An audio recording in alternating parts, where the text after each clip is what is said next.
Alrighty, Minnesota Vikings fans. So, how are we feeling? I know the old thumper for me was going at a mile a minute there, especially during that last drive, but thankfully, thankfully, thankfully, Stephon Gilmore comes in the clutch and stops what would have been probably a game winning drive. Because, well, Vikings. But first, we'll actually kind of backtrack a little bit and, well, explain basically how we got to where we got to. Because, again, tale of two halves. So, without further ado, let's go ahead and dive into it. So, yeah. In the first half, the Minnesota Vikings really could do no wrong. I mean, they flustered Rodgers. They got to him several times in that first half. And, well, by the time it was all said and done, thanks to an Andrew Van Ginkel pick six and a C.J. Ham touchdown, plus a Will Reichard field goal, 17-0 late in that first half until Rodgers drove down the field and, well, Aaron Rodgers did. Got into the end zone to make it a 17-7 game as we started rolling into the second half. The Vikings really could not get anything going in that second half, and the defense basically had to hold on for dear life. Again, where have we seen this before?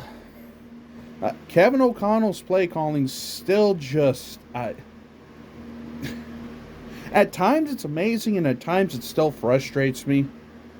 But, like I say, now that we're going into the bye week, hopefully there'll be some self-scouting, self-evaluation, and hopefully we can get that fixed by the time we head to U.S. Bank Stadium to take on the Detroit Lions, because the Lions are not going to be an easy team to, well, defeat. Because they'll be coming off of a bye week and stuff like that themselves, and they're rolling along pretty well as well. But, like I say, we'll preview that game when we get to that and all that stuff. Plus, I'll actually be at that game.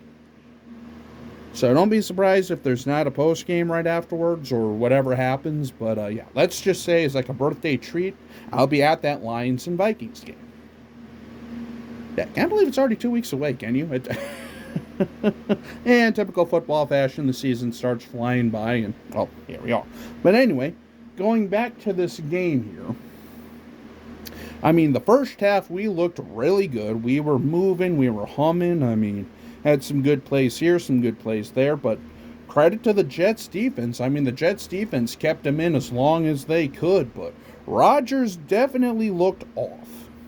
However, though, I'd still say, though, after that 17-0 run, Darnold getting the wind knocked out of him, I feel like probably changed the momentum in favor of the Jets. I mean, let's just be honest here.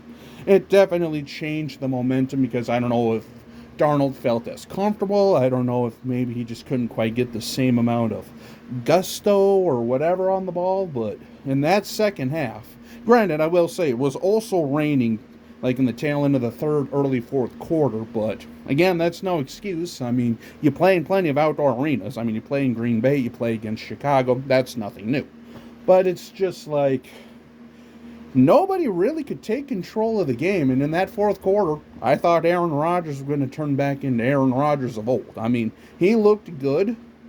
Obviously, he didn't look like prime Rodgers from Green Bay, but at the end of the day, he almost did enough to get it done for the Jets.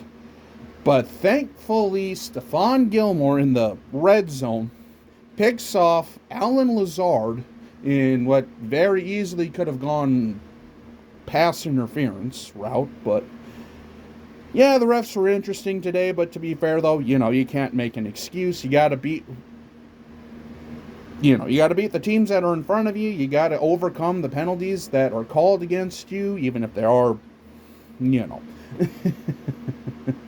not great calls. But like I say, I mean, everybody always bitches and complains about the refs, and at the end of the day, it really does no good. But anyway, still, with all that said, though, even with as bad of a second half as the Vikings had, even with all the frustration that happened, they got a W in a much-needed win. going into the bye week, going into, a 5-0 start. Now the real test begins coming out of the bye week. What will change? Is there going to be a lot of change here? Hopefully there is, because the way these last couple weeks have gone, we need to do something here, because otherwise this could get ugly really quick. Like I say, we're 5-0, but I also remember 2016. Granted, do I feel like this team is much better than the 2016 team? Yes. Do I feel like the perseverance of this team is better? Yes. But do I also know that this team could completely implode on itself? Also, yes. So, it's just one of those things where if you're the Vikings, if you're KOC, if you're Quasi, if you're B-Flow, you've got to come together and you've got to figure out, okay, we're 5-0 at the bye. TJ's coming back probably within the next 2 or 3 weeks. Once we actually get back to playing again. Who knows? Will we go out there and try to solidify any sort of positions? Because, seemed like once Aaron Jones got injured, Ty Chandler just did not look the same. Myles Gaskin even came in, but boy, again, it's crazy how much drop-off there's between Ty Chandler and Aaron Jones. But again, this was one of those issues with Aaron Jones. We knew he was injury prone. So do you go out there and find a running back? Do you go out there and maybe get another receiver? Do you go out there and try to find something? Or do you just basically roll with what you have and see what happens here? Because, again, we have the pieces here to get it done. We have pieces here that can, make this a very fun, very entertaining, and possibly one of the best seasons the Vikings have ever had.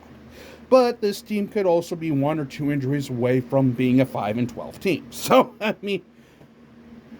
do I think that'll happen? No. I still think we'll at the very least be a playoff contending team. Because, let's be honest here, you just need 5 more wins before you get, 7 or 8 losses. You basically just need to get to 10 wins, and you're almost guaranteed a playoff spot. And we're already halfway there. Only going to get better, only going to keep pushing, but at the end of the day, you take what you learned from this game, which was just an ugly, sloppy win, and you move on. Because, hey, there's still plenty of season to go, and you still got some pretty big hitters, including 2 games against Chicago, 2 games against Detroit, and you still have a Week 17 matchup against a very upset Packers team that probably wants nothing more than blood at the end of the season, especially if it gets to that point. So, but yeah, anyway, I think that'll pretty much wrap up this video. Stay tuned because I may or may not make a bye-week video, just kind of giving my overall thoughts on the team and stuff like that. But hey, 5-0 is 5-0. Ugly, sloppy, but 5-0 is 5-0.